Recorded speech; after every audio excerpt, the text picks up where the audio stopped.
एक पहाट सोनेरी, एक पहाट चैतन्यदायी.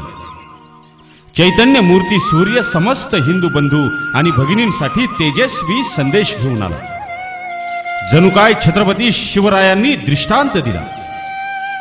संपूर्ण हिंदू जनजागृतीसाठी एका धारदार तलवारीचा जन्म झाला. जन्म झाला एका धर्मवीराचा, धर्मवीर चंद्रशेखर अण्णा बाणखिले यांचा. प्रभू श्रीरामचंद्रांचा आशीर्वाद घेऊन जन्म घेतलेल्या या धर्मवीराने आपल्या काही साथीदारांसह समस्त हिंदू तरुण एकत्रित करण्यासाठी व धर्मरक्षण करण्यासाठी मंचर या आपल्या गावात 1999 साली बजरंग दलाची स्थापना केली. एक कार्यकर्ता जोडला गेला. आदरणीय धर्मवीर अण्णा, हिंदूंचा एक बुलंद आवाज, एक कणखर नेतृत्व. अण्णांचा शब्द कोणासाठी आदेश, कोणासाठी काळ्या दगडावरची रेष, तर कोणासाठी प्रेमळ संदेश. आदरणीय अण्णांनी हिंदुत्वाची व्याख्या जातीपातीच्या पलीकडे नेऊन ठेवली. समाज कार्य करत असताना फक्त हिंदूंनाच नव्हे तर सामाजिक कार्यामधून अनेक जाती धर्मांच्या तरुणांना प्रेरित केलं. रक्तदान शिबिरांचं आयोजन करून अनेक जीवांचे प्राण वाचवले.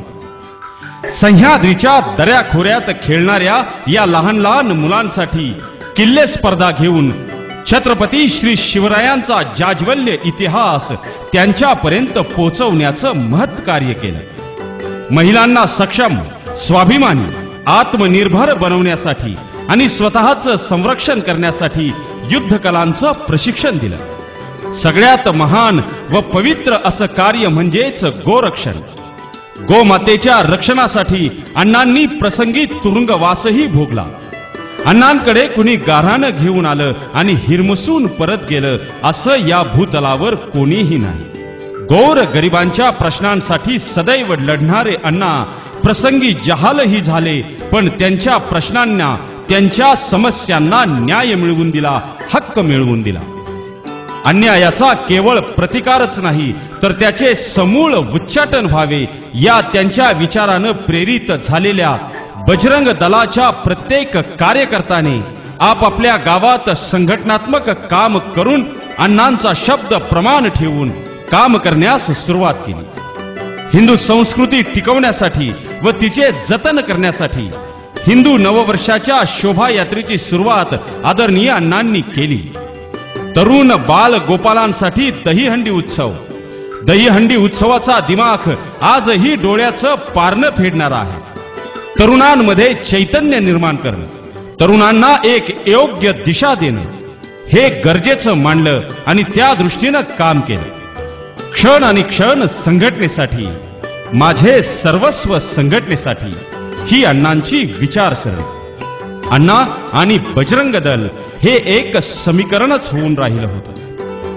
आदरणीय अण्णा, आपल्यासारख्या तेजस्वी, तेज तपस्वी नेतृत्वाची छाया परमेश्वरानं आमच्यापासून हिरावून घेतली. आपण दिलेले संस्कार, आपण दिलेला वारसा, प्रत्येक हिंदू मनात आपण चेतवलेला स्वाभिमान. म्हणूनच आजही आपल्या प्रत्येक वचनाची जाण अंतकरणात ठेवून आपला प्रत्येक शब्द प्रमाण मानून आपण उभा केलेला एक कार्यकर्ता आपण दाखवलेल्या वाटेवर चालत आहे आणि आजन्म चालत राहील. संस्कृती रक्षणासाठी आपण आरंभलेला हा यज्ञ आचंद्र सूर्य असाच सुरू राहील हीच आम्हा सर्वांची तुम्हास भावपूर्ण श्रद्धांजली.